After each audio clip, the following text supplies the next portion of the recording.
trying to figure out what to say. Should I make the speech funny or serious? Should I quote The Hangover or Martin Luther King? Or may Ms. Shelhorst forbid just simply borrow someone else's speech from the internet? After countless drafts, I eventually asked myself, why should the speech for our class be like any others when we, as our motto affirms, are so distinctively different? Del Norte is not your regular high school, and we are not your average high school students. This class has solidified the foundation of this campus and forever left its glorious mark in the county of San Diego. We have set incredible precedents in the classroom, on the field, and in the arts. We have collectively built a sense of camaraderie and spirit that would bring our rival down the street, Rancho Bernardo, to tears. We may have started as a middle school, but now, looking around, we have most definitely garnered the respect as not just a high school, but the high school. As a class, we embrace the culture of unity and collaboration. We did not exclude one group simply because they were not cool enough. We grabbed that stereotypical perception of high school and threw it out the window. As only the second full senior class to graduate, we knew that Del Norte's culture would be outlined by our very actions.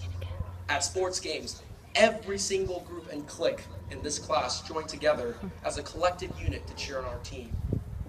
There was not a flock of the studious academics. There was not a flock of the socialite turn-uppers.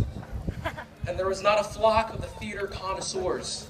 There was only one flock, the flock of the class of 2014. So today, I will not be using words from your SAT vocabulary book. I will not be quoting Helen Keller, Gandhi, Jesus, or any of the other heroes who wrote about freshman year. Instead, I'll be focusing on something a little bit different. We are currently at our commencement right now, the final page to an amazing part of our lives. But let's rewind our 2 million minutes real quick and go back to our first year of high school. How many of us remember that first day assembly? It sounds so cliche. Thank you very much right there. But it literally seemed like it was yesterday when Mr. Mizell was sitting, we were over there, 100 feet to the left, listening to Mr. Mizell talk about our 2 million minutes. 2 million minutes. Done. Just like that. All of us have invested our 2 million minutes differently. Some of us went hard on this very field. Others wholly dedicated themselves in the classroom, and others found the arts to be their home. Regardless of what it was, Del Norte offered us all something. Over our 4 years on campus, I'm sure all of us, at one point or another, have felt that there was something oddly special about this place. There was something else that our school offered us, something that was only special to Del Norte, something that our class helped to create as a result of the amazing collection of people in it. Del Norte, as well as ourselves, have helped spark the pursuit of our passions. That spark, a catalyst that inspired the pursuit and the exploration of the very things we love, is the most important thing we will depart the nest with.